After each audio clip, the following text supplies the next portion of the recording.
Hello. I'm just going to kind of kick off this meeting. I'm Kate Massinanti. I'm on the school committee, chair of the school building committee.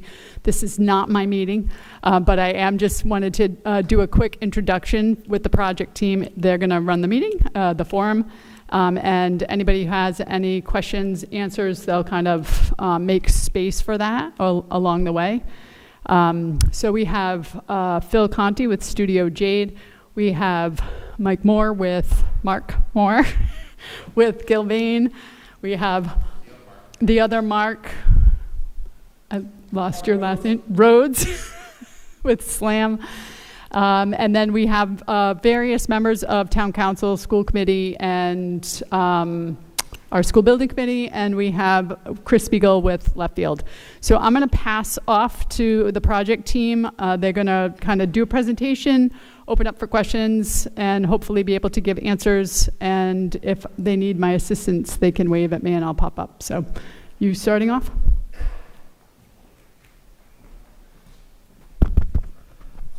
Good evening, everyone. My name is Chris Spiegel. I'm a project executive with Left Field Project Management. I'm excited for a couple reasons to be here tonight. First is, of course, it's a public forum. We get to share the design development documentation with you all. But actually, it's my 2-year anniversary coming up on working with the district. So I've been here since, if you can believe it, 2 years already I've been working on this project. And I'm personally involved and personally committed to the success of this project. So I'm super happy to be here. Tonight, we're going to do a schedule review. And then I'll turn it over to the design team to talk about site, floor plans, look at some renderings. Mark's going to follow us and talk about site logistics, and we'll open it up to Q&A. There is going to be a larger, more detailed presentation to the town council on Monday. This presentation will be available on the website, skschoolproject.com. There's a number of other presentations available there. In the town council meeting, we're going to go into a little bit, pretty extensive detail on the budget. So we just wanted to make people aware that the town council meeting is coming up this coming Monday. We encourage, for those of you that are super interested in the breakdown of the budget, to attend that meeting. What we'll share in this meeting is that we're on budget. We've developed, we have multiple contingencies. We are currently on budget, and we're looking forward to the next phase of this process. So through SD and DD, we remain on budget. So that's the bottom line with that. Moving on forward to the next slide.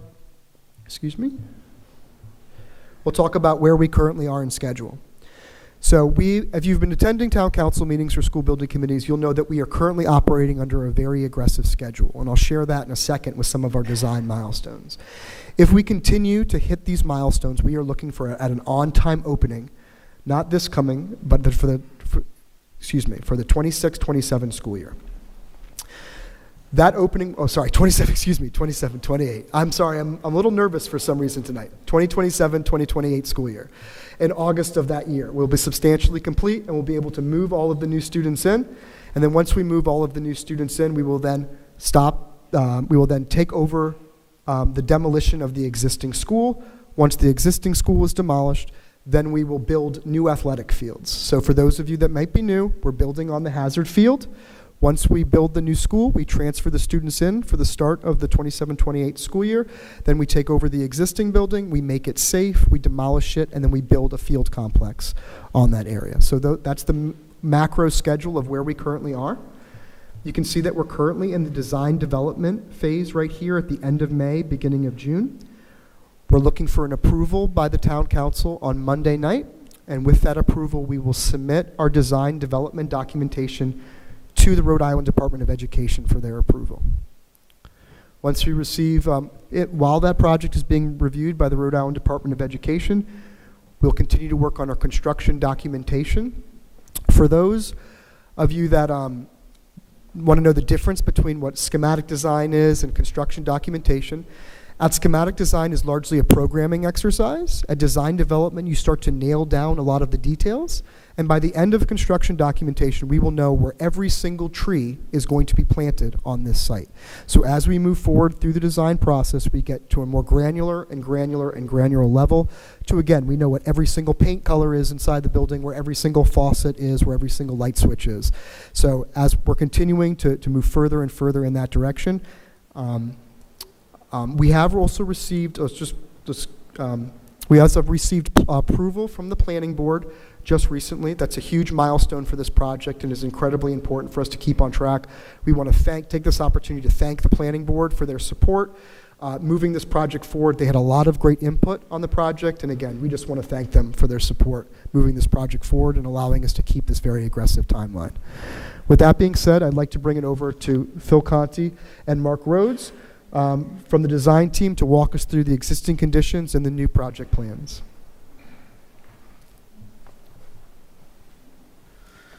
Thank you, Chris. Good evening, everyone. I'd just like to start with an aerial image of the existing, just so you can all orient yourself, and to remind everyone that on that open grass field is where the new building will go. The existing high school will remain in operation during construction, and then when the new school is complete, that existing school area will become the grass open fields. So I want to just talk about the site right now, and then Mark will talk about the building. We did receive planning approval. The next steps are administrative approvals, and there is a little bit of flexibility built into it if issues arise from the community that we want to further discuss. I'm going to talk about one of them as an example this evening. I want you to familiarize yourself with the site. Along the bottom is School Street. To the left is Columbia.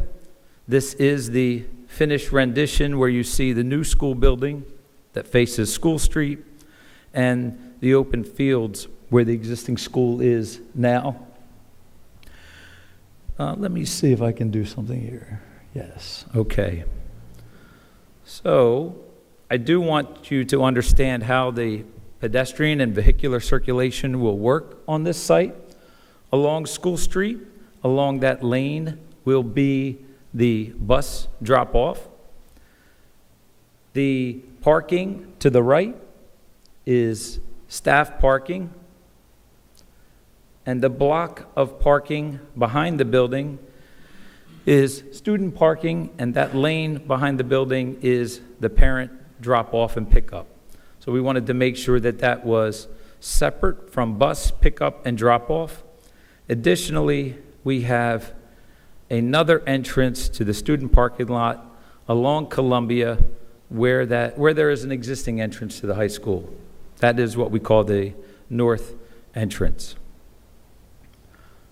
I do want to walk through some of the information that we provided to abutters and to the planning department so the community understands what to expect. For example, in terms of fencing, this was one of those opportunities where I say we have some more opportunity for discussion administratively. We have approval for a stockade fence around the perimeter, but we may hear from the community that there may be a portion that doesn't need to be stockade. Maybe it's something more transparent, and we can talk about that as we go through the presentation or certainly during Q&A. But in general, I want you to understand that we're not going to look cheap when we do the site features. For example, the enclosures around dumpsters will be something a little bit more appropriate with brick walls and not just a chain link fence. The site lighting will not be glaring to the neighbors, but full cutoff.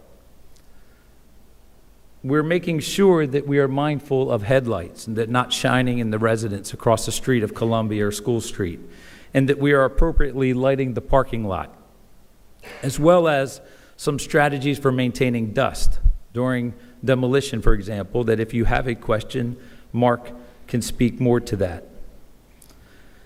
Also, stormwater management is important here.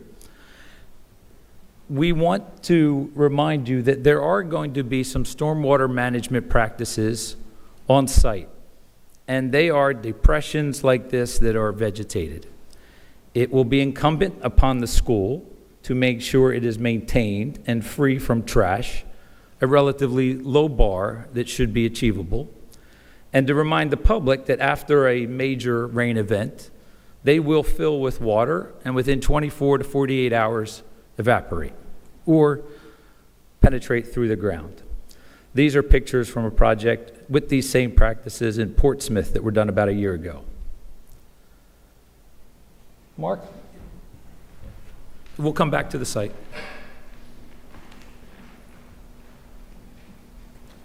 Thank you, Phil. No, I got to raise this up. Phil's a little. I can, yeah. Yeah. I was going to make you point, see if you could reach, but. So I'm Mark Rhodes, a design principal with SLAM. I've had the pleasure of staring at this plan for about 12 months now and kind of perfecting it. I was just at the high school this morning meeting with a bunch of teachers and finalizing some things, which was really good. I think we're finally building some excitement, and they believe it's real and going to happen, which is awesome. Just to go through kind of the basic zoning of the plan. I don't know if the finger will work. Effectively, there's a 3-story portion of the building which is pushed as far away from the neighborhood to the right as we can, so that density is closer to the hazard building, which already is 3 stories. That is what we've been calling the academic block. There is an entrance from the north where parent drop-off students would be coming in, and buses from the south, kids coming in. One of the unique features, it's a through lobby, so it's very easy for Chip and his crew to administer safe kids coming into school and exiting the school after hours. If you're a visitor, you're coming in through the south entrance. There's parking that Phil talked about here. There's the security vestibule where there's a person lock. There's 2 levels of security to get in before you can be escorted to where you need to go within the school. There's also a very convenient feature, which Chip is really excited about, is this bigger lobby space where we have some waiting seating. We also have some cubbies where if my child forgot something, I can drop it off there. They're called up to the classroom where they are. They can come down and get it. So it's not interrupting the school happenings. So that's just really kind of a thoughtful little feature that I think will go a long way. The cafeteria, which overlooks the fields and the parking to the north, is a great pre-function space, great community space. We have zoned the plan, and some of you have probably heard me talk about it in previous presentations. We can lock the building down in many different ways for an athletic event, an event in the theater, or an event in the cafeteria. There's a lot of different functions and things we can do. You can also have simultaneous events with the way we've designed it. So I think that's also an exciting community feature. The big blue space here is all the administrative offices. Think of it about as a one-stop shop for students. There are distributed services where folks are being pushed up to the upper floors to help students, not always dragging the students downstairs, but there is a convenient one-stop shop, especially if you're a parent coming in, want to meet with guidance, things like that. Nurse in this location as well. Also by a secondary entrance, so if you have a sick child, you don't have to drag them through the main lobby. You can sort of have a back way of getting them through safely. Continuing just on the bottom, the southern edge of the plan, the theater, we're seating about 750 people in the theater in a balcony and a main bowl on the first floor. There's a 2-story space. It's going to be very beautiful. Really deep platform, back of house. Again, working with the theater teacher and band teacher today, we kind of went through some things and got some good sign-off in that direction. The gym, which will have capacity for about 800 in the bleachers. So it's a 10,000 square foot gym. It's a 100 by 100 box when you look at it. Premier court, premier volleyball, cross courts for half court play, as well as I think we're going to try to get 6 badminton courts in there. We were able to do that in Newport. They're excited about that. The striping of it gets confusing, so that's something we got to work at. I know when I played basketball, I'd trip over that, but the idea of the locker rooms directly adjacent to that, worked with the AD and the PE teachers today and kind of went through process flow, how people can come in, change shoes, go into the gym, do what they're going to do. If they need to use the restroom's right here. They never need to leave the gym. So everything has been thoughtfully designed with your faculty, with Chip, with the community to make sure that this is a building that's going to promote the students and your teachers, right? We know teacher retention is a big deal. There's a big blue spot that you'll see right here that stacks up on plan. That's the teacher space. So that's the space where they go, they can socialize, they have their work period where they need to do any kind of papers or write-ups, that kind of thing. Continuing in the gym, this spot right here is the fitness room. It's multi-purpose. There will be wrestling practice here. We are going to be having competition wrestling mats hung from above. With the height of the building, we're able to hang things like batting cages, so you can bring those down. The wrestling mats, there's just a lot of things that we can do to make the space multi-purpose and really work for everybody. Continuing on, we have more CTE construction tech spaces over here. These are positioned close to the back of the house for the theater, so if you're building sets, you can bring them from here into the theater very easily. So again, just a lot of thinking and process flow. Loading dock in this location. I think Phil mentioned that in his presentation. So I'll go through all the floors. We can certainly go back if you have any questions. It's kind of a lot to take in. Oh, one thing I should mention too. Construction tech often takes things outside bigger objects to build. We wanted to create an enclosed courtyard for that so that kids could be out there building, whether it's a gazebo, a small house, a dog house, whatever it might be that they're building, and so in a protected area, and store their wood behind screens so it's not seen from the neighborhood. So you're not going to see clutter. It's going to be behind a wall. If we go up a floor, you can see the second floor of that academic block right here. More classrooms, that teacher space, individual breakout spaces for either group study or guidance counselors coming up and helping students, or different types of activities that need to happen. Learning commons along this edge right here. Art spaces, graphic arts, all those types of spaces along here. The media center right here that overlooks the cafeteria. We've been having some very robust conversations with RIDE. I'm turning grayer after every time I talk to them. But their challenges are really interesting and good. It's about the kids, right? It's about the community, the kids, the teachers, and they really push the architects hard to make sure we're thinking creatively about how to support everything that you want to do. You have the upper level of the balcony here. There is a stair that can take you up and down from that. There's some individual restrooms here that at intermission, if you don't want to go downstairs, you have access there. So again, thinking about the public and how this theater could be used for lots of different things. Going up to the third floor, more of the academic block. It really turns to STEM-related activities here. We have a lot of the science labs are in the orange. There's more of a health science component in this portion right here. This is a biotech ag component. You know, we heard that loud and clear. That's a growing, very important program to the high school and the students. So we're really looking to foster a way of making that work and develop further. Classroom spaces dispersed, and I think one of the interesting things in talking with the science teachers today, they realized that, hey, you know, if there's an open classroom and I don't want to be in the lab environment to teach a lecture, I could go over here and do it. It's 30 feet away. It's not 3 floors down or anything like that. So I think the building, and it's funny to quote Dr. De Silva. He's like, Mark, it's really efficient, isn't it? It's like, yeah, it is. So we've kind of surpassed targets. The building net to gross efficiency is somewhere around 68, 69%. We'd historically see about 60% for a big comprehensive high school. So the fun part, what does it look like as it relates to the site? The nice thing is we have a really good solar orientation. This is the north side of the building. We have a lot of flat roof being developed and structured for future PV. We'll have pathways to get the cabling from there down to the electric room where it needs to be. So we've kind of working through that. We are hiding utilities by the kitchen in this area. This is where the parent drop-off is, right here, coming in either through here. There is an entrance into the cafeteria directly. That's really an egress requirement because it is such a big space. It's about 6,000 square feet. So I need to be able to get people safely out of that and not trap them in there. We do have a stair element that is a tower. So we've heard a lot about towers. So we brought a little bit of a tower back. That also provides access to the roof.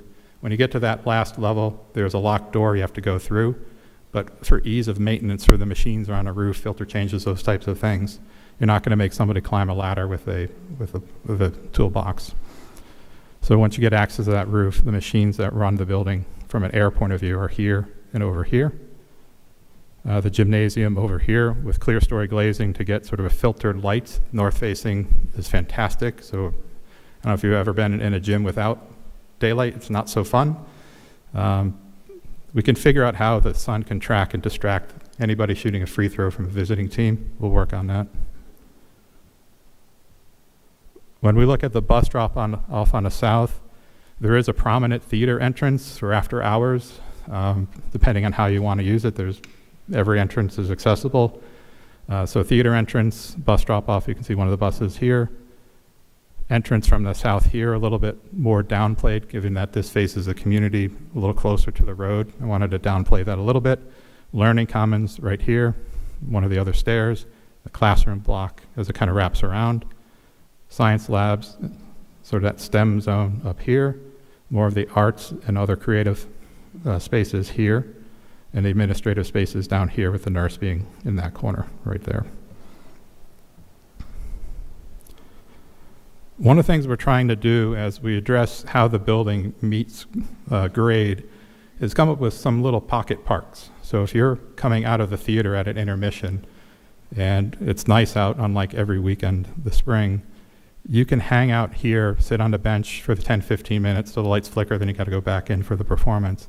It's just a nice amenity to have, especially if you're waiting for the bus or after hours activities.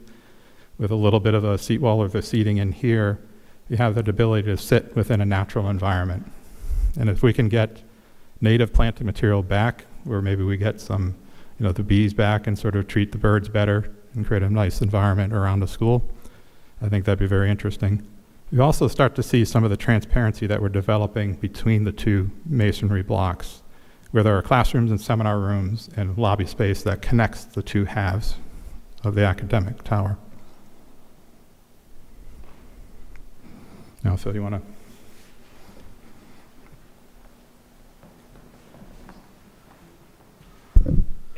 Thank you, Mark.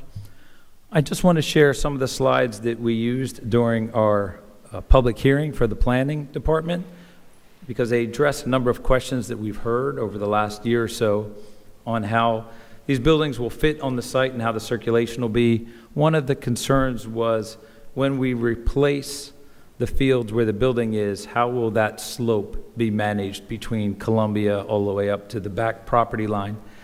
And it's going to be relatively flat for the large area of the fields. Where we are going to slope down, and this is not an aggressive slope, is going to be right at that student parking access drive. So the large majority of that field area is very, very gently sloping or flat. This is an idea we have for the entrance to the parent drop-off. This is on Columbia Street. This is the entrance that is farther south towards the intersection with School Street. We do think there's an opportunity to identify the site, maybe along a nice landscaped wall here. To the right of this image, for example, would be the Hazard Building. This is a view that shows that student parking area, that entrance to the rear of the school. But, as Mark had presented, there's really two fronts to this school. There's the School Street front, and then there's the front that faces the field. This is where we would expect the majority of public to be entering in at that entry point, which is adjacent to the cafeteria, so that serves as a great pre-function space. You see to the right of that image, the Columbia Street South entrance. That is the wall where I showed you in the previous slide, the signage to the school. This is looking back to that area that we just showed you, the main entry point. The cafeteria is behind that overhang with that glass. We are going to very well screen the mechanical area with landscaping. That's where we will have our transformer, generator, and chiller. And also, for example, this is a minor point, but you see the black fence that runs along that parent drop-off, separating the student parking. We don't want students being able to just park and just walk across the street anywhere they can. So we've identified two very clearly defined crosswalks, and we have a barrier to prevent them from crossing wherever they like. This is the main entrance that Mark had mentioned, the pocket park outside of the theater entrance. This is where the visitor parking would be. The entry point is to the main entrance to the school. This is along School Street.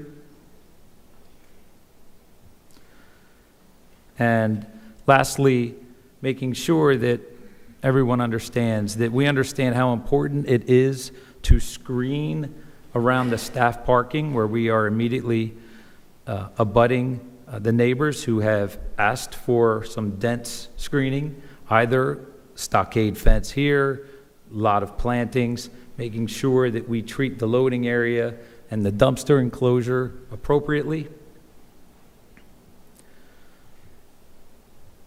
And before we go into Q&A, this is our last slide. Mark, do you want to speak to it from Gilbane? And then we can go back and forth as we need to.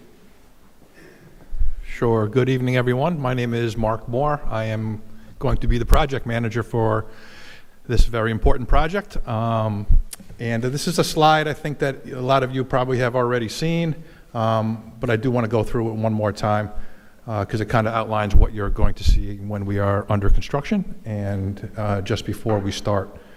So the game plan to get us ready prior to school starting is going to hopefully create a new parent-student drop-off. And that is the area you see on the drawing with the arrows coming off of School Street and looping out onto Columbia Street. That's the current bus loop now. And we're looking to turn that into the new parent-student drop-off just for construction. Probably raises the question, where do the buses go? So the buses are the yellow line that you see off of Columbia that will now go across the front of the school off of Columbia. And the staff parking will be the purple area that you see, again, off of Columbia Street. Student parking, as we know it today, behind the existing building will remain, so the students will still have that area for their parking. The other thing we will look to have ready before the students return is to have our area completely fenced off. So the red that you see around the entire perimeter of the construction site is the temporary fencing. So we will look to be 100% contained before the students arrive. Within the job site itself, we should be self-contained. We are going to have our own area for construction parking, obviously our equipment. We have a few lay-down areas shown here. Those are not carved in stone. Just some ideas that are on this drawing. Those will certainly move actually as the job progresses. So we are looking to have all of our contractors be parked inside of the fence line, nowhere around School Street or Columbia Street. And that fencing should be about a 6-foot high chain link fence with what we call scrim. That's the fabric that you see sometimes around construction sites on the chain link fence. Will be 100% scrimmed. And what does that do? It gives a little bit of eyes that would like to get a little closer to the fence and stare and see what's going on away from the job a little bit from a safety standpoint. It also acts as a debris and a dust barrier as well. So that is our intention there, and I know there were a lot of questions regarding dust. So besides that feature, we will also be employing the site contractor to arrive with like water buffaloes, they call them, which are basically trucks that come full of water. They've got hoses and nozzles on them, and we will be spraying down the area as we progress and anything that becomes dust. I think that's about it. Okay. Yep, sure. So again, kind of as we're looking at the drawing there, our intent is to start the building on the left side, closest to the school, and work our way from the left to the right. So the beginning of the project will be right adjacent to the existing cafeteria, that portion of the new building, and we'll work our way away from the students. Again, safety, noise, impacts to the students, that kind of a thing. Other than that, as the project manager, I will be the point of contact. If the buck has to stop somewhere, I guess it's going to stop right here.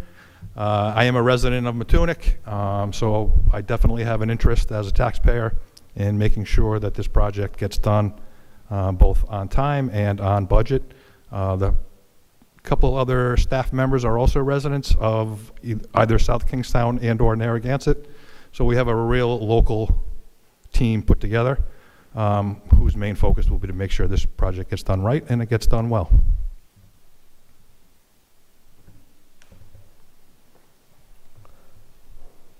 Thank you very much, everyone. I'm going to head back to the beginning of the presentation. I do have a microphone over there that I'm happy to bring out to you if you have any questions about any aspect that we've spoken about so far.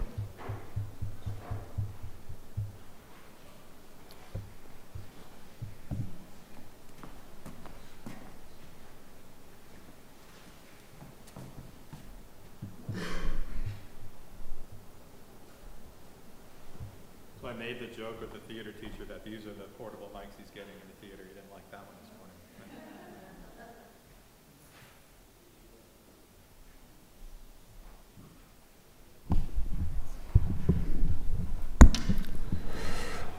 Hi, thank you, Doral Beasley. So,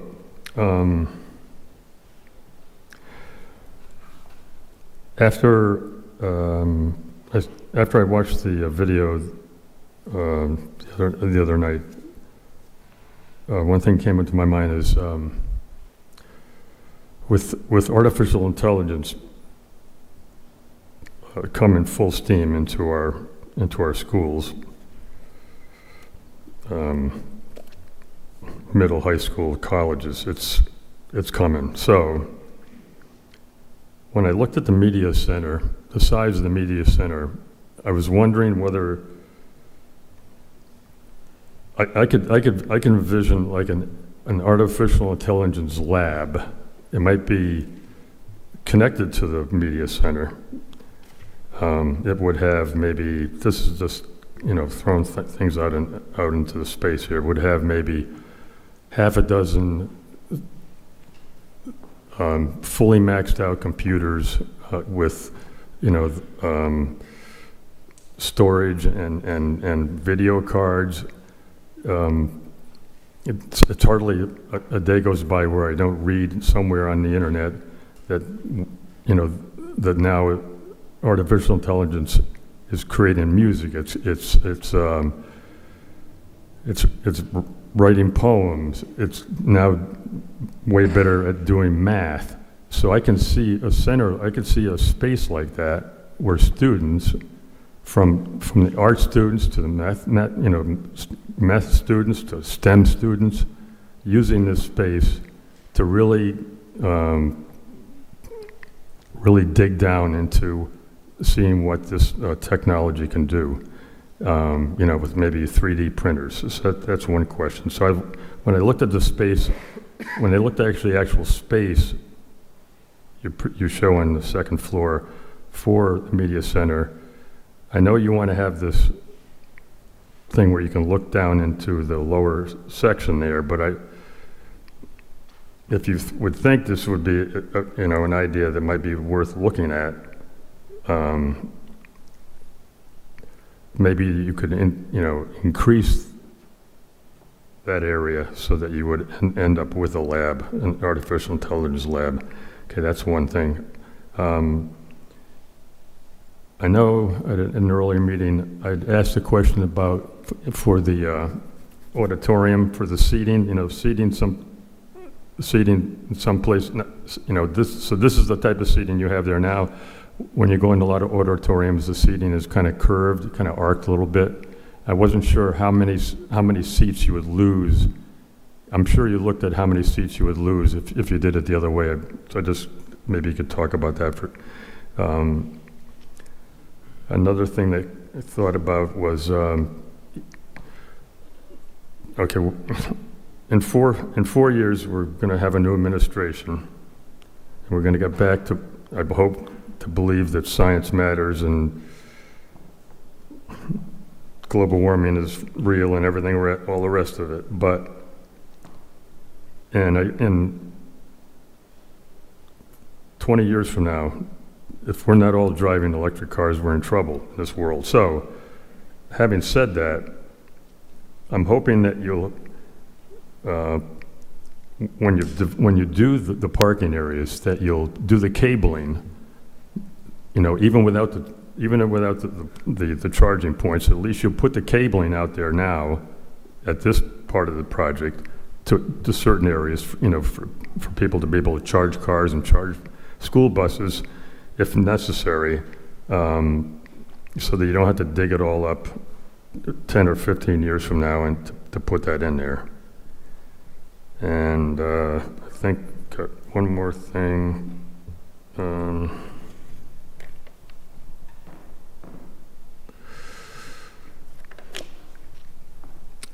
A question on the horizontal treatments on the exterior of the building, all this, the horizontal slats, is that real wood? Is that going to be real wood or engineered wood, or what would that be? And what is the, what's the longevity of that kind of exterior siding versus more brick or metal or whatever?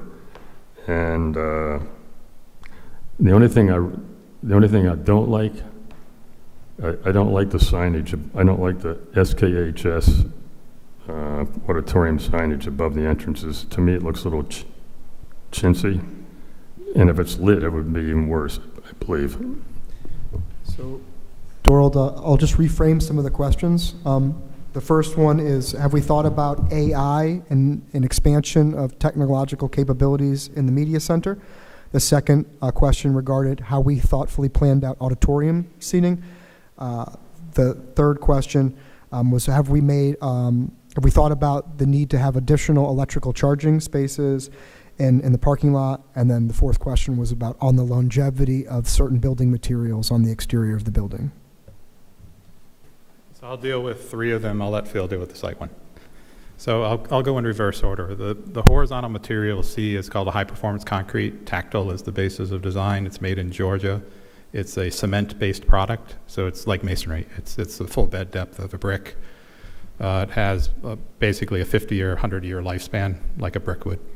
So it's East Coast-based, American-made, silicate, so we're not going overseas to try to get something. As I've mentioned in previous meetings, we've worked really hard to try to find materials that aren't going to be impacted by tariffs as much, depending if that happens or what happens. So we're trying to hedge our bets and be a little bit more cautious about that. As far as the seating in the theater, the lower bowl likely will end up being curved. We're doing a lot of studies now, sightline studies. We finally set the proscenium opening at about 52'4" wide, 20 feet high. That sort of sets some geometry for me where I have to start now building the seating. And the thing with theater seating, whether it's straight or arced, you don't do what you have here. Not every seat is even, because you don't want to be looking at the back of somebody's head. You want to sort of slip by them. So we go to the manufacturers and they run some, actually use AI in it, but they run some calculations for us and they kind of get the seat. You might have a 22-inch wide seat next to a 19-inch wide seat, followed by a 21-inch wide seat, and that pattern repeats so you can sort of see. So I think we're doing all those studies, and we probably gain seating in that process. Right now, we're showing the worst case of every seat being the largest you can imagine at 22 inches. So that's just a conservative way we do it, knowing that I'd rather tell you get more seats than less seats in the end. And as far as the AI question, it's a good one. Media centers are not self-contained anymore. They sort of have blown up and exploded programmatically and have taken over more STEM or STEAM-based content. What we've done here is these two rooms right here, one's purple, and they both look purple to me, just different shades of it, mauve. So one's mauve and one's purple. Those are both incredibly fit-out, computer immersive environments. They're shared by everybody, but there's actual classes that need to be taught in there.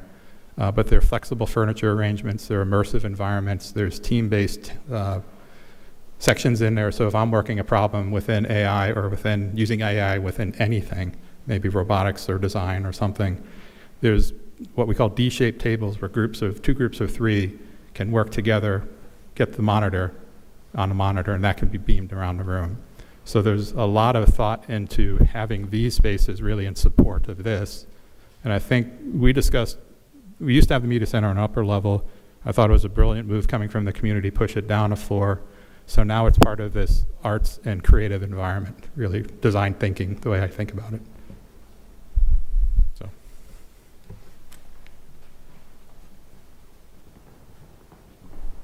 And Dorold, regarding vehicle charging, I thought we may have had a rendering where you could just see the glimpse of some. No, you can't see it. It's a little bit off here. But we have 6 to 8 stations already, and we're certainly going to be running infrastructure to the student parking area as well, with conduits for future expansion.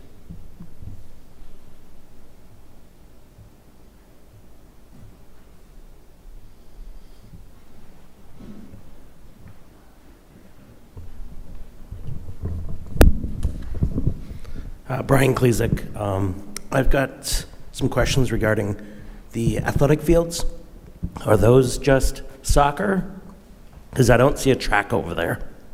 So the athletic complex will be at Curtis Corner, a separate site. These fields are primarily designed for recreational practice as well as physical education classes. So Okay. there's a full track and all of the seating and that at the Curtis Corner site. There's a separate budget for that work. Okay. And why is it that the Curtis Corner site is being pushed off to later at an unknown time? So that's a great question. So we've actually had a site meeting earlier today specifically about Curtis Corner. The reason for that being is that work takes substantially less time, and also it's an unoccupied site. So we have less concerns about logistics and getting in there. We've also taken a hard look, and I spoke to town council about this, about the project delivery method for that work. We think that there's potential cost savings in breaking that project out into smaller pieces so we can award it to smaller firms and therefore save money on the project.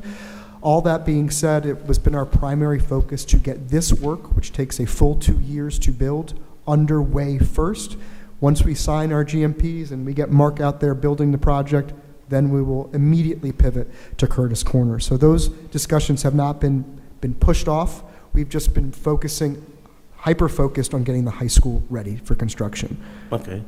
And my last question regarding athletics, is there going to be like a new concession station? Because I heard rumor that you guys are going to utilize the current one. There's a lot of options that we're considering as part of the Curtis Corner athletic complex site.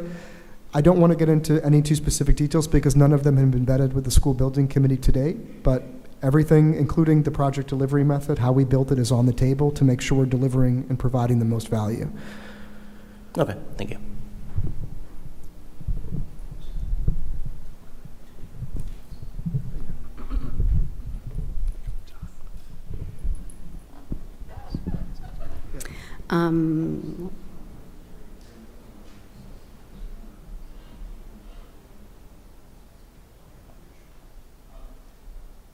So we will be discussing Curtis Corner, and we will have it on an agenda. Are you signed up for website updates by any chance?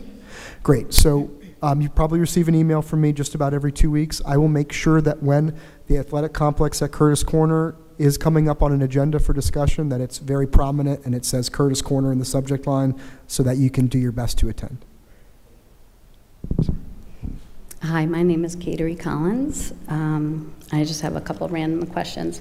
One is currently the high school has a garden and greenhouse, and I didn't see that on any of the sites, so I'm just wondering if that is going to be added in somewhere. And also I know that this,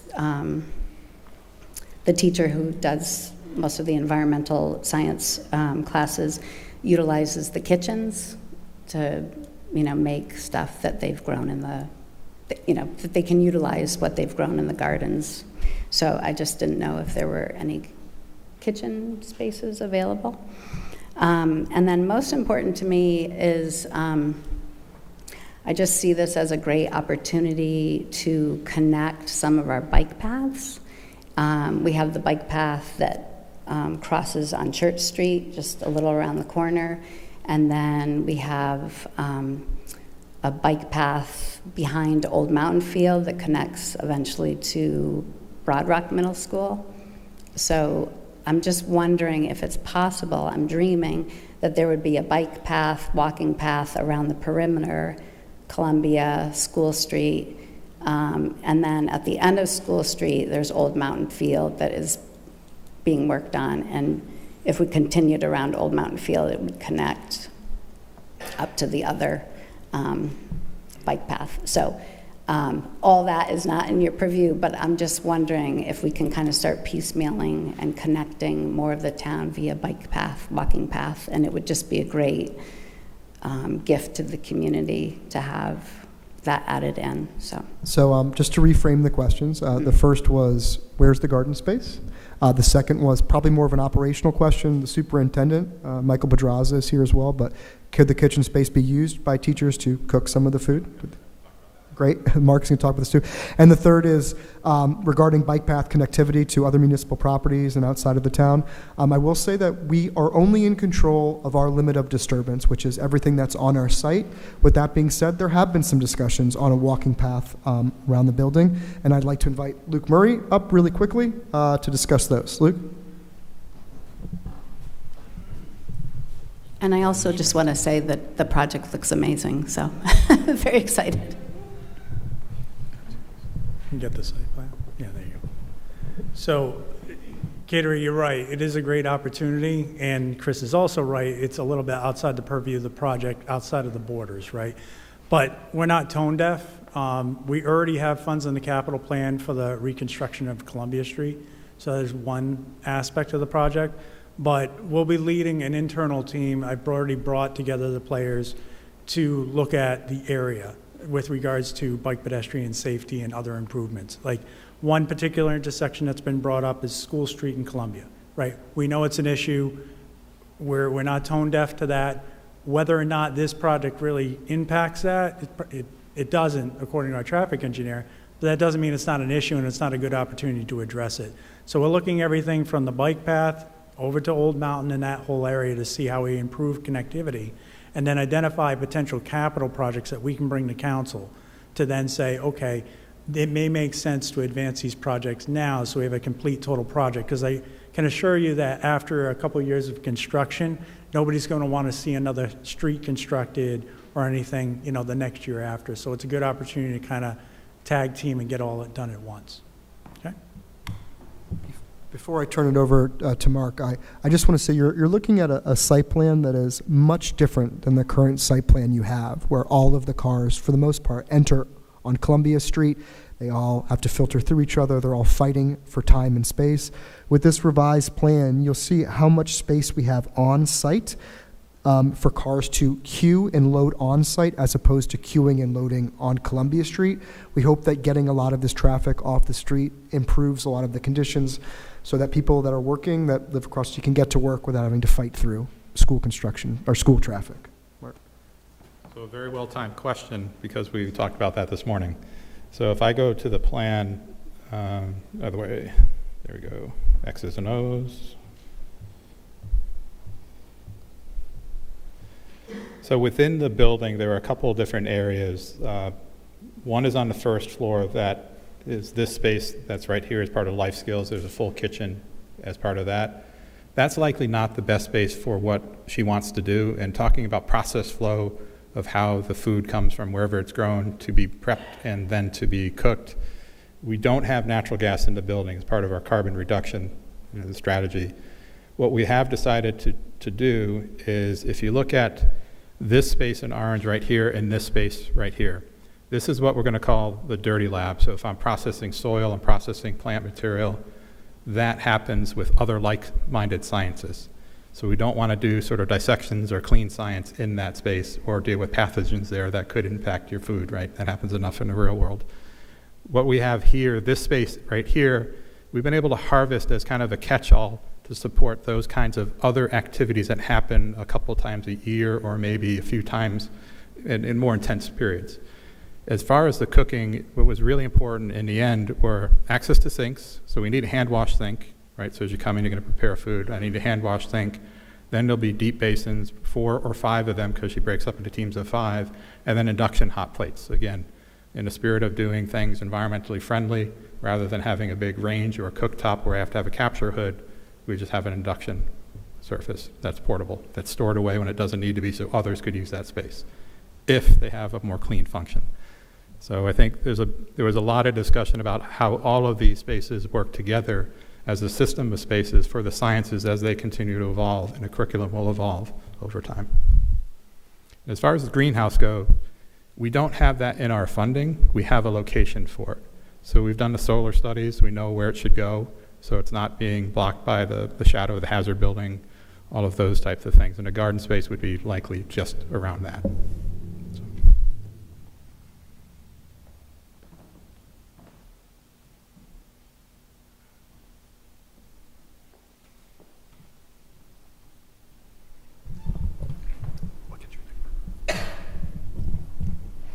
Thank you. My question is in regard to the visual arts spaces and the industrial arts woodworking spaces. Right now, they have beautiful, large spaces for their work. And I was just wondering how the new high school compares in size for those spaces, and I was wondering if you could show them on the map again. I'll start with visual arts because I'll work my way down through the plan. So for visual arts, effectively, it's these 4 spaces in some configuration, more the traditional 2D. There's ceramics. So ceramics is really in this one. So even thinking about the sciences, they're the dirtier side of art. You're not going to do fine drawing, scale drawing in a ceramic studio. So this is the dirtier the space where the wheels are, and the kiln's right here. You get cleaner and you get more digital and more immersive as you go in this direction.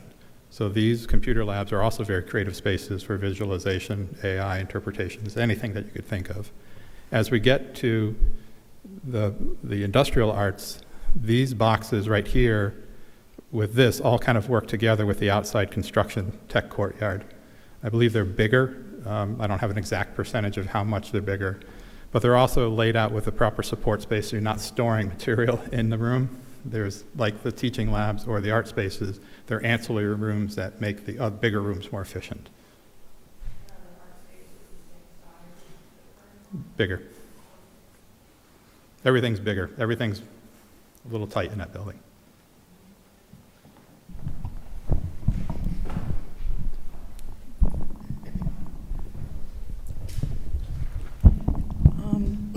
I have a few questions. On the picture of the fence, it looked like the vinyl fence. Is that the color you were talking about, that tan fence? Is that what you're going to use? Where the neighbors? We anticipate it being earth tone color, not a stark white fence. You may That have one seen there? in a previous presentation where that image was white. So we have changed this image. That's what I was saying. Is that going to be the color? Yes, that is more representational of the color anticipated than what we had shown previously, which was white. This is, And is that going to be around, excuse me, around the entire site? So Well, I that- mean, up so- past, Yep. from Columbia up, and then along the back out to School Street? so this is one of those topics where I said we have approval from the planning board for a solid stockade fence around the entire perimeter. However, during the final administrative review, we can make accommodations as appropriate. So, for example, we would anticipate that from School Street around the staff parking, let me see. Oh, geez. Hold on, Mark. Right there.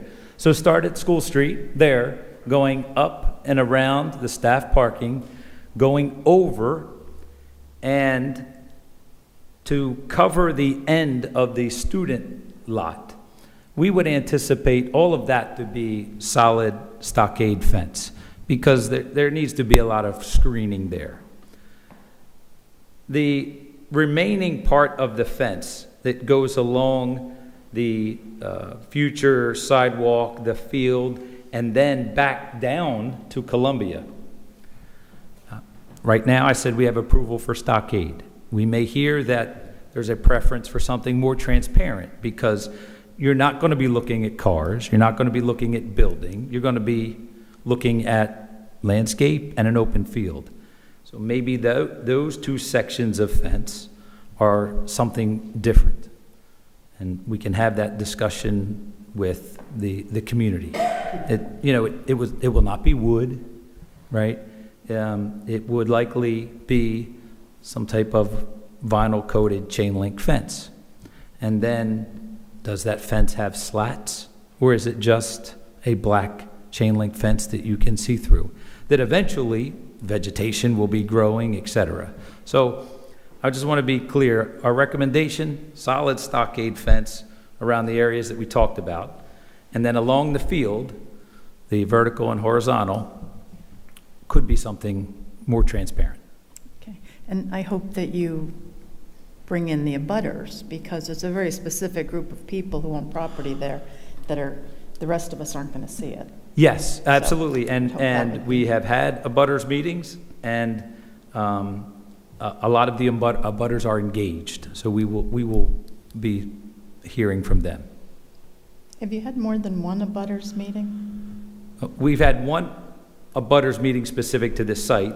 We anticipate, I know at least one more prior to anything happening on site. So yeah, we plan on having an abutters meeting prior to construction start as well. At that time, we'll talk about, again, first day of school. Roberta, I know you go to a lot of these meetings, so you've heard us talk about what first day of school will look like. We'll have an abutters meeting. The nice thing about this fence, though, is it's the absolute last thing we'll be installing on the site. So we have a lot more opportunity to hear from people about that. Right now, those neighbors have the view of a parking lot and a school, so maybe their opinion might change as to what they want. We want to give them opportunity to weigh in on it. However, we do have planning board, and we are budgeting for a stockade fence around the entire site. So if something more transparent, like a vinyl coated, that would be less expensive. So we just want to make sure we're covering for a full 6-foot vinyl stockade fence around the entire site. Okay. And it wasn't really clear after planning. It sounded like all stockade, but it seems to me if I lived up there, I'd want more direct input into it if I were in a butter. Outside sign, is it going to be auditorium or theater? I mean, I know you keep showing theater. Whatever you'll decide as a community, we'll work with the school committee. Okay. The next, if you had a larger mouse to show, because I get lost with that little mouse you're using for the pointer. If you could make that mouse bigger, it would be helpful. Where are the bathrooms? Because you mentioned 2 bathrooms outside the auditorium upstairs on the 2nd floor. So there are lots of bathrooms in different areas on the site. Mark, you want to go through them, but. Yeah, so there's a lot, like there's strategy and design that goes into everything. Even bathrooms are something that we take seriously, and Chip and his team, we've been working together to develop what we call bully-proof bathrooms that are more inclusive and don't trap people. Can you explain that? Yeah, I'll blow up in a second. I'll go through and show where the restrooms are. You're always accommodating. I like that about you, That's Chris. pretty funny. For a laser pointer. Yeah. Thank you, Chris. So within the Okay. academic tower, there are bathrooms in this core right here. There are individual restrooms that are handicap accessible, or in these 2 locations there's a janitor's closet here. All of these restrooms are gender neutral. They're full height partitions with vape sensors and all the things that we unfortunately have to do today in modern high schools. The sinks are out in this open corridor area that connects the learning commons to the academic side of the building. Chip is thrilled with this. We've employed this concept in different configurations in different schools across the country, and it's really given principals and leadership teams the ability to police the students and make everybody feel safe, because a lot of bad things happen, unfortunately, around a restroom. That's in the academic wing, which is locked down during events. So if I'm a patron going to whatever we're going to call the space that I go to, I'm not using that restroom. I'm using these restrooms here. There's a bank off the cafeteria. There's a large bank here. This is a large population. We're doing 3 waves of students, about 250 kids per wave. When food service is done, that gets locked down. CHIP wants to be able to lock restrooms down so they can be maintained, so it's a safe environment. That's a remote restroom unless it's lunch period. You have restrooms here which really service the functions of the gym for a larger event. When you have a large event, You've got this one open and this one open. So this is kind of pre-function space if you want to enter before a gymnasium event. You're selling cupcakes or doing other things there, booster clubs there, stuff like that. Same thing with the theater. If you have a smaller event in the smaller or the lower bowl and you're not using the balcony, you can use these restrooms right here. There are also adult restrooms, which are single-use restrooms scattered throughout the building, not too different than what you have today. These restrooms in green service the locker room area. So that's for an active gym event, because what you don't want is a student who has to use the restroom to leave the gym to go over here because they may never come back. So the idea is they can come in here, the doors to the locker rooms are locked, they can use the restroom, come back out to the gym and get back to the activities of that period. We also have restrooms for back of house for a theater. So if there's an event, a tech going on or event, there's a class for lighting, theatrical lighting, whatever it might be, you also do not have to leave the space. There's the ability to use the restroom there. So that's the first floor. The first floor is the biggest floor plate we have that has the most capacity of people, the most restrooms. And I think I can tell the others because now I know It stacks up, what yeah. the thing is. Yeah. So tell me about the gender-neutral bathrooms. Yeah, Are let me these zoom private bathrooms? Yes. These are each single-unit bathrooms, so all the bathrooms in the school will be single-unit bathrooms No. with a private door? No. Yeah. So in the academic tower,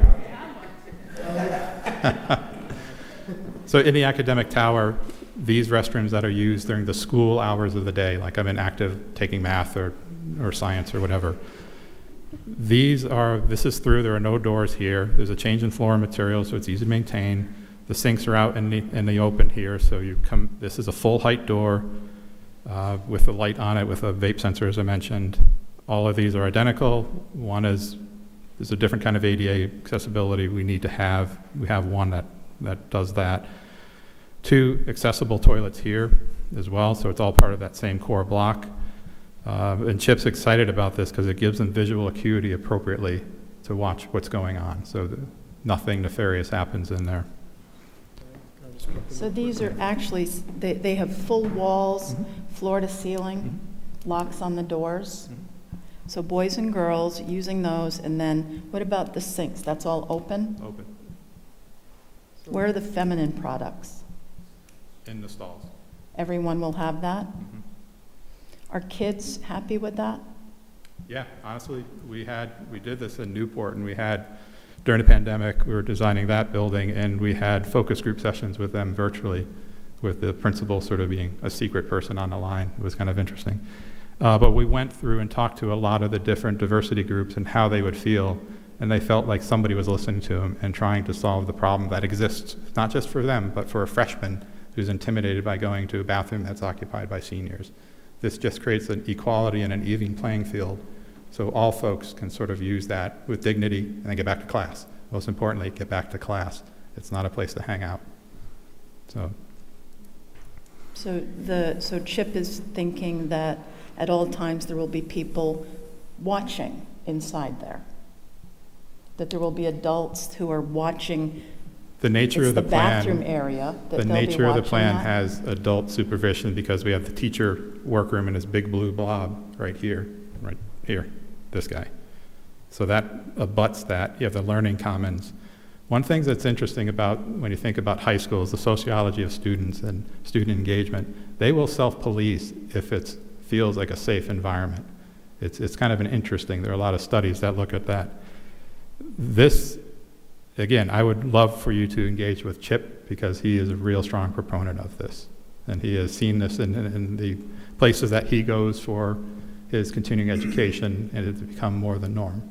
Well, that's great that Chip likes it, but I consider the girls that are going to the school, the source, the stakeholders. I think boys would pee anywhere. And I think some won't. But I think you need to ask the girls. And have they been brought in? Have they had an ability to be surveyed anonymously, to be able to say what they really want? We'd have to ask Chip about that. I'm not privy to that. Because I think they're the stakeholders. But girls are the worst offenders when it comes to bullying. Unfortunately. So what is that supposed to mean? So It means that we're just trying to design an inclusive environment that fits for everybody. So we're working with the staff and the professionals that you have, which are exceptional, on staff to create that environment. It's going to look different than what I dealt with and what you were in, even what was done a couple of years ago. The pandemic has changed everything in the way people look at the restroom environment, how they move through a building, how they interact, wash their hands, do that kind of stuff. So I think this is,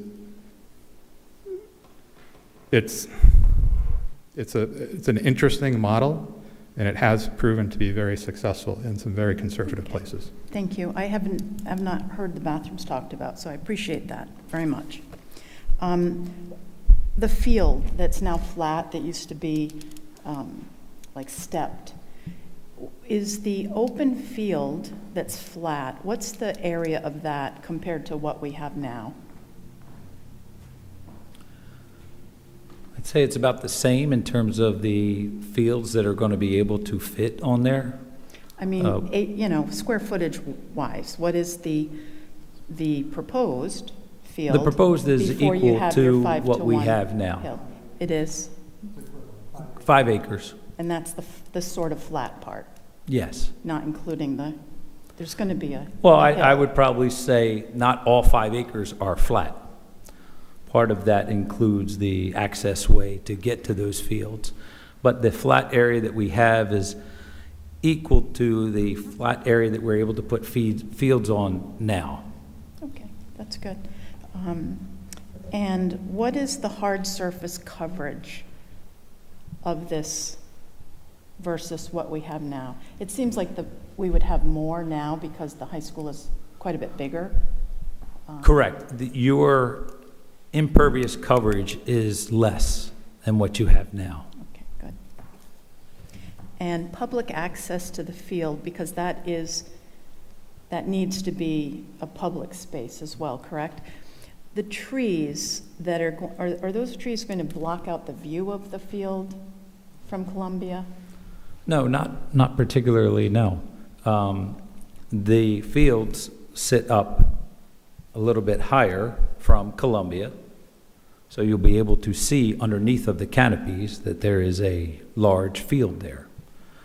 The trees just sort of soften the edge along Columbia, which now has this large building that runs the face. Are they going to be in that kind of the 5 to 1 where it's coming down? Are they going to be in the slope area or Yes, right on correct. the sidewalk? It is, they're right, the 5 to 1 is probably underneath of the tree canopy.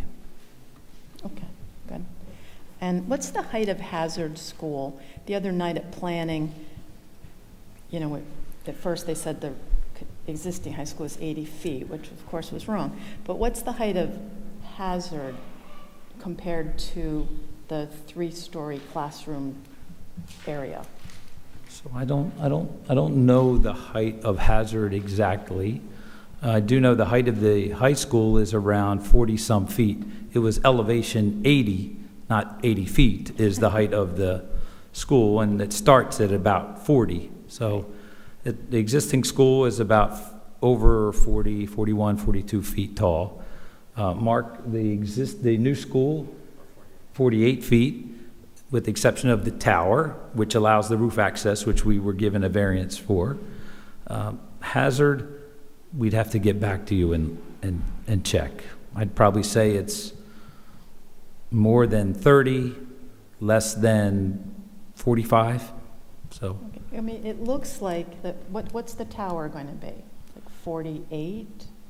no, the towers, Not the tower that goes to not the stair tower, the 3 48. classroom. 48. So, I mean, it looks about there.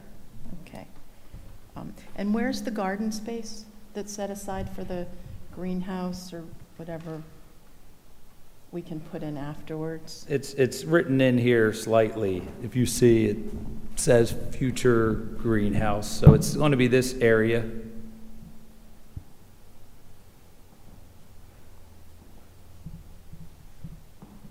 Oh, okay, between Hazard.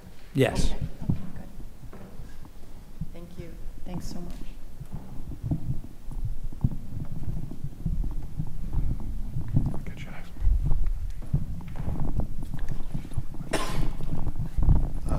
Thank you. I know he's not here tonight, but in previous meetings, the landscape architect has talked about keeping some of the vegetation around the perimeter and getting rid of some non-native species and things like that. And one of my neighbors suggested this because it's a little abstract. It would be useful to walk around the perimeter with the landscape architect if the abutters could do that with him and get a better understanding of what might stay and what might go. I think we'd appreciate that. So if that could be arranged for sometime. So yes, so that's something I've done on other projects as well. I think as we go around the site prior to construction start, we actually do mark all of the trees that we want protected so that the site contractor doesn't knock. So that's a typical thing. I think inviting butters is a great idea, and we'll probably time that for the same time as probably before the next abutter meeting prior to construction. So probably sometime in August. All right, thank you. That would be great. And then, I'll be a stickler about one other thing, but my understanding is the open field where we're swapping the two fields or the two spaces will be open field, that was gifted to the town to be open space. And I realize it will be open space, but I prefer that we just refer to it as a field. And a lot of times I hear people refer to it as athletic field.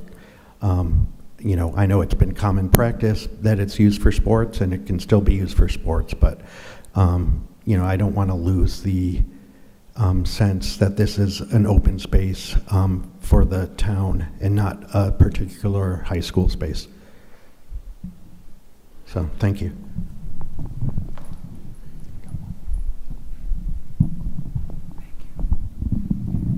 Jimmy Champion. Sorry I'm late. I thought it was 6:30 and then I went to the high school, but I made it. So if I ask a question that someone already asked, please stop me. You're not going to hurt my feelings, but I do have a couple. If you switch to the gymnasium page or slide, I just know now, presently, with phys ed classes and athletic teams, there's 2 or 3 groups practicing or holding classes at a time. What's the funny shape? What's that shape behind the bleachers? That's a fitness room. A fitness room. Right, so multi-purpose-based fitness room. Is it an open space, or is there apparatus or? There is some apparatus. We met with the PE group and the athletic director, the AD, today, and we're working with them to develop a list of equipment they want. Both they want to bring over, that's good, and new to replace some things that aren't. I'm just concerned, like, I know if a boy or girl basketball team is practicing, the wrestling team's in the present small gym or annex, so you can have 2 practices at once. You don't have to string out the practices to 9 o'clock at night. It doesn't look like there's a spot for the wrestling team to practice while So the wrestling team will be practicing in here. The practice mats for wrestling are much smaller. Practicing where? In that? That zone right there. That same spot? Yeah. Oh, so it's that big, So half huh? of it is set up for open space, like floor space, where you can bring the mats out.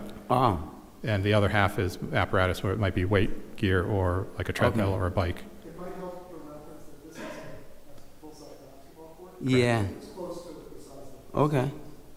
And then they probably could have 3 different groups of phys ed going on at the same time, then cut the gym in half and then There someone. will be a curtain that cuts the gym in half. We also talked today about badminton being one of the things that kids love, being able to set up for 6 courts. So that gives them a lot of flexibility, and that's one of the things that your students love to do. Is there anything in the gymnasium that can help with acoustics when Yes. you pull that curtain down? Yes. Is it something modern? Yeah, so the way we design a gym, and the way old gyms were designed, there were not acousticians brought in, right? So it's lots of hard surfaces, a lot of reverb, very reflective. We actually are planning for an acoustic deck, so the whole ceiling, the whole roof, the steel decking is an acoustic deck, so that helps. We also have acoustic block at percentages around the room, up at a certain level, at a certain square footage. That also helps the reverb time, so it kind of gets that slap echo out. Yeah. Now, gyms are going to still be loud, right? But we don't want that echo, that piercing noise, unless you're winning, and you kind of, then we want Help that. with the sound? If there's any money left over, can you do the same thing to Peacedale Elementary School Gymnasium? Just saying. Put me on the list. And the athletic field, I know it's a little behind, and I'm talking about Curtis Corner now. I heard you say it's a little bit behind, and I just want you to know, the track and field team, both high school and middle school, boys and girls, so it's really 4 different teams, haven't had a home meet since 2018. When we go to other towns and see their facilities, the kids' eyes are like, wow, this is so nice. Are we gonna get something like this? And everything, they just keep getting pushed back and pushed back. Can you give me any timeline on when you think the kids will have a home meet and the parents will be able to watch them at their home site? Yeah, 2027 is what we're targeting. I understand exactly what you're saying. The way that school choice is in Rhode Island, you often have students that attend other schools under the guise of something else, but it's really for sports facilities. We understand that. We know that North Kingstown soccer team is half kids from Warwick. We understand how that works in the state, and we understand that part of the appeal of this project is that we're trying to have a net migration of students into the district, meaning that our students no longer are going to other districts. So when you have the athletic facilities, when you have the state-of-the-art high school with the state-of-the-art career and technical education spaces, you save taxpayer money because you are no longer spending that money sending kids out of district. So it's a priority for the project. I'm sorry if I've given the impression that it wasn't. That was not my intent. My intent, okay, thank you. So my intent is that different things take a little bit of different time, and we're trying to provide the most value. So to do so, we had to get the high school on track for the start coming up in August. So that was our priority. We're moving forward. Curtis Corner is going to take a much bigger role in our conversations at the school building committee. Okay. I just wish you could do it all at the same time and then speed it up, but that's just my thoughts. Well, they are going to be, they will be concurrently constructed. They're just not going to start at the exact same time. Yeah. In my last question, I promise, and I asked this at a previous meeting, the parking. As you go by Old Mountain Field, you see the high school kids parking on Kingstown Road. Do you think that's going to still happen, or you'll have efficient parking? There's plenty of spaces at the new design. In fact, there's enough spaces that RIDE has kind of gotten a little bit finicky and said, do you really need all of these spaces? And we have told them in no uncertain terms that we absolutely do. This project is not just seen as a betterment for the educational community, it's seen as a betterment for the surrounding neighborhood and for the entire South Kingstown community. That means that we're planning things like auditoriums that are public facing, that we have open spaces that allow for people that we're thinking about headlights and coming into traffic. It's a community betterment, so we're keeping those things in mind as we move forward. Very good, thank you.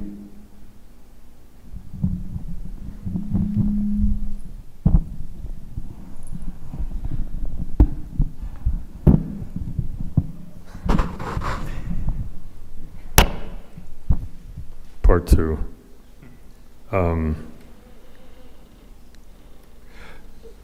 Is it just, I looked at, and looking at the floor plans, is there 1 or 2 elevators? 1?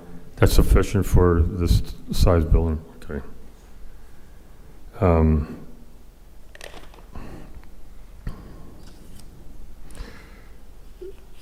So back, the last time we saw an estimate, a per square foot cost estimate for the project, if in November, it was $827 a square foot. Do you have an updated number for that? Yeah, we're planning to discuss that in detail on Monday's town council meeting, Dorold. We don't have any slides that talk about budget tonight. This was more intended as a high-level meeting on design, but we'll be getting into that in much more detail at the town council meeting on Monday. Okay.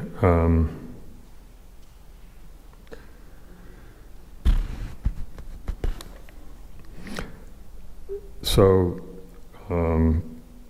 my younger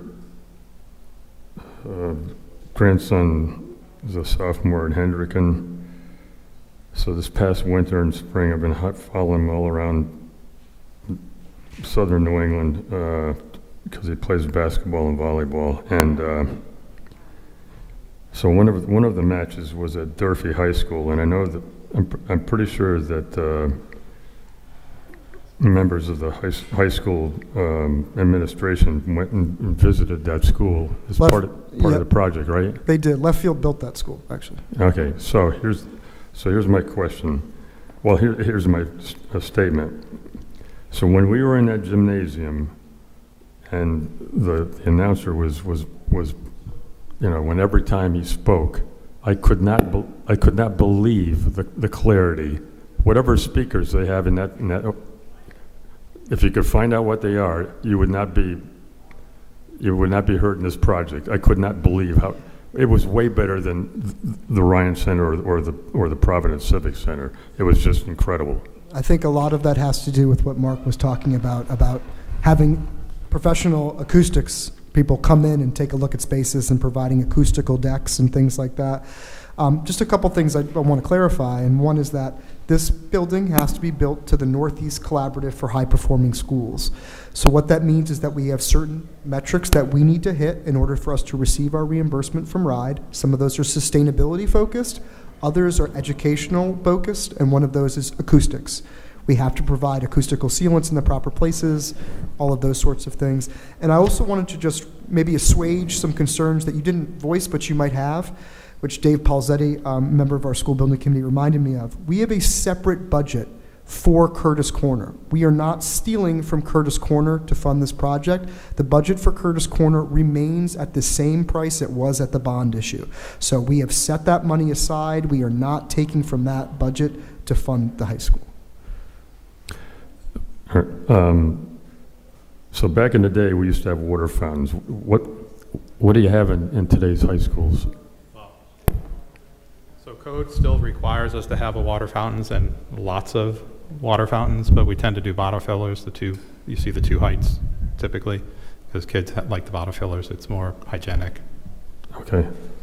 Another nice touch. Dorold, we call them bubblers here, though. Bubblers? I don't know what these water fountains are that you're talking about. Good gracious. Another nice touch at one of the gyms we were at was, so would those be collapsible? So when we were in one gym where like one side was open where all the people that were watching the contest sat, but the other side of the gym, it had been collapsed, and what I think they put like the name of the team, the whatever they were, the Bears or whatever they were, it was like on the thing, so after they collapsed you could see that, or the Rebels or whatever we wanted. That was kind of cool. And I think the last thing I want to ask about is this. So I've been involved with this from the get-go, and the only disappointment I have is the fact that I was hoping that this project would have a lot more sustainability to it. We drilled a geothermal well. We got the numbers for it, but that was the first. Geothermal energy was the first thing that got axed when he had a reduced budget. So the other thing I was pushing for was mass timber in the building. As far as I know, there's not a single stick of mass timber in this building. Can you tell me why? Because I mentioned this over 2 years ago. SLAM has a mass timber principal, I believe, on their payroll. Can somebody tell me why mass timber never even got looked at, considering South Kingstown has a company that actually produces mass timber, and they produce mass timber for a school that was just completed in New York State, that's South County Post and Beam. Because when I was looking at the possibility of having mass timber, I wasn't talking about what AI3 did in Durfee, where it was all everywhere. I was talking about, maybe inside the gymnasium for the rafters, instead of steel, you would see mass timber beams, which are, they're kind of nice looking, and then maybe some of those kind of features in the auditorium. Yeah, so it's a complex question, and I'll answer it in a couple different ways, and I might be a little inconclusive because the codes are a little inconclusive right now for a building of this size. We studied this for Greenwich, for a middle school we're doing in Greenwich, about 136,000 gross square feet. This is about 154 change. The problem that we run into with building codes for educational occupancy is they require us to compartmentalize the building. So we'd have 4-hour separations every 15 to 18,000 square feet. So if you look at the plan, if I just zoom in on this floor right here, I would have a 4-hour firewall right here. I'd have one right here. I'd have one right here. I'd have one right here. I'd have one right across that whole thing. And firewalls are nasty little beasts in terms of they have to go a percentage above the roof to maintain the rating. Any mechanical system that penetrates that, it's a disaster because that's now a fire bridge. So the amount of fire stopping and things that would need to happen. We have done it at research buildings in New Jersey. Again, business use, not educational use. The codes are starting to catch up. You've seen a lot more, we'll call it mid-rise residential podium construction, really embrace that kind of construction. Education is lacking, especially at a building of this size. You'll see it on our smaller schools. We do it a lot, sort of pre-KK. You're up about 40,000 square feet. It's relatively easy to do. Those tend to be single story, so it makes things a lot easier. The acoustics can be a problem with them. So you can fight New England chips in some of the big spaces. It also, anytime I put a ceiling in, now I have a concealed space and I'm doubling the sprinklers. Again, it's all code related. We will, as an industry, get over it eventually, but we just don't have enough data and acceptance in the marketplace.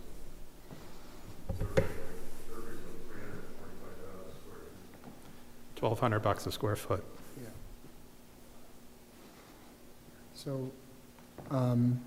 So again, this project is about moving forward. I think Mark gave a great example of what we looked at, and we said, this is probably not something we'll be able to do. We're on a very aggressive timeline, and we have to keep the project moving forward. And Dorold, I know you've been a part of this since the very beginning. So I would also like to point out that the ride requirement is 120 CHIPS points. We're currently at 170. We're exceeding that by over 50 points right now. In order for us to get our reimbursement, we'd have to own for only 120 points. We are going above and beyond. We're trying to get up to 180 CHIPS points, and that's substantially hard to do. Going above that, there's a significant cost premium associated with it.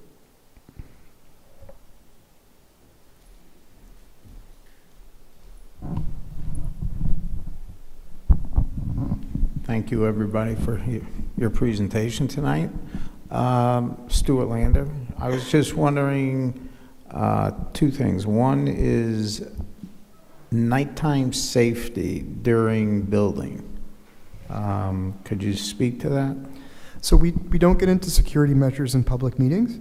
I will say that the town manager, who obviously has a lot of experience in safety, has been a part of those discussions. We have specific security consultants.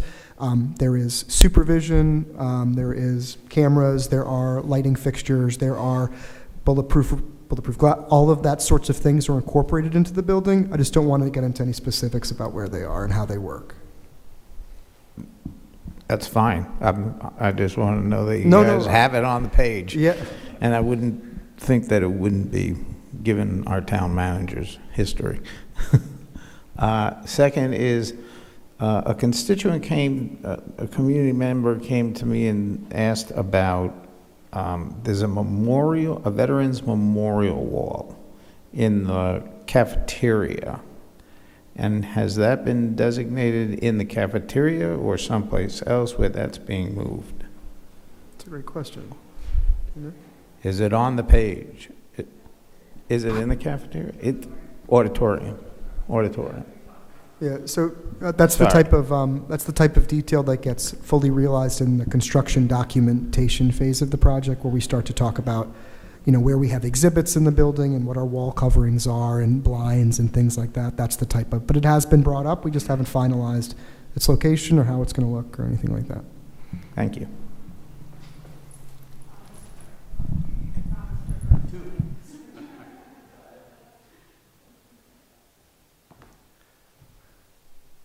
Any other questions? We have...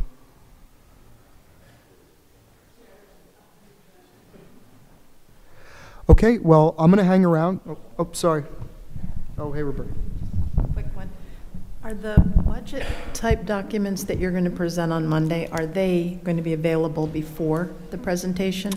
And are the budget type cost estimates that you've been looking at your building committee meetings, are they on the project website? Because I can't find them. So they're in the project reports section. So if you go into the document library and click on project reports, each project report has budgets attached to them. I can make them more prominent if you'd like. The slides that we'll be showing on Monday will be sent out as part of the agenda with the town manager. It's attached to the agenda. So if you're ever looking for the documentations that the project reports that come out every 2 weeks, those are always linked in the agendas. I said that correctly, right? Right, Luke? Yes, but it probably won't be linked until Tomorrow afternoon. That's okay. And on the project website, when you go in and it has these big, it looks like buttons and it says, meetings, blah, blah, budget, blah, blah, and you click on them, they go nowhere.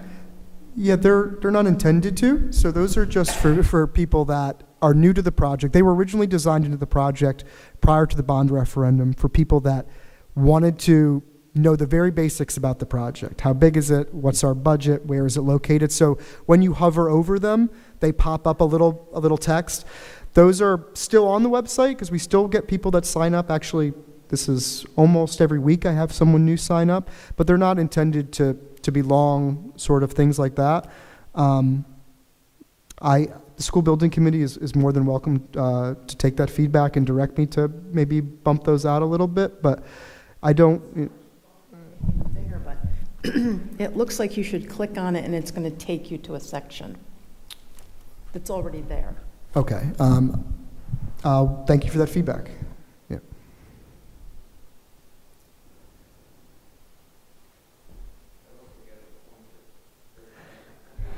It's not in the budget.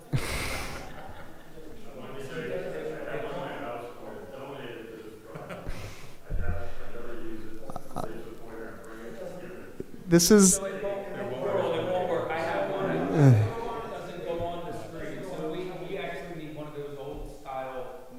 We need a ruler. Yeah.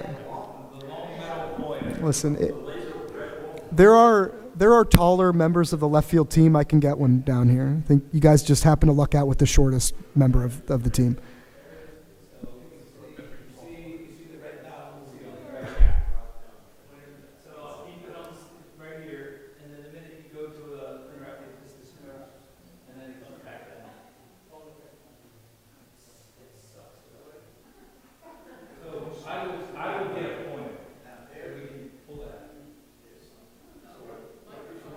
I thought it was great, yeah. I think I might have broken it. What this room needs is a giant screen thing attached to that beam right there. That comes down, like that. The projector project this and get rid of these things. You can turn those around to the people there, and everybody else can actually see the stuff. I think it would take away from these beautiful beams, though. So. Oh yeah, we are off the agenda tab. I guess last chance, any additional questions? And if you haven't yet, please sign up for website updates. One comes out every 2 weeks, skschoolproject.com. There's also a contact us button. If you have a question that you'd like to ask, you can submit it to me and I'll get you an answer pretty quickly.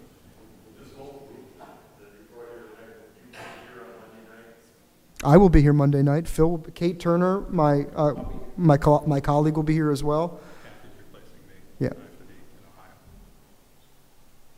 So, you get a full boat. Okay. Yes. Thank you, everyone. Thank you for the last 2 years, too. It's been great.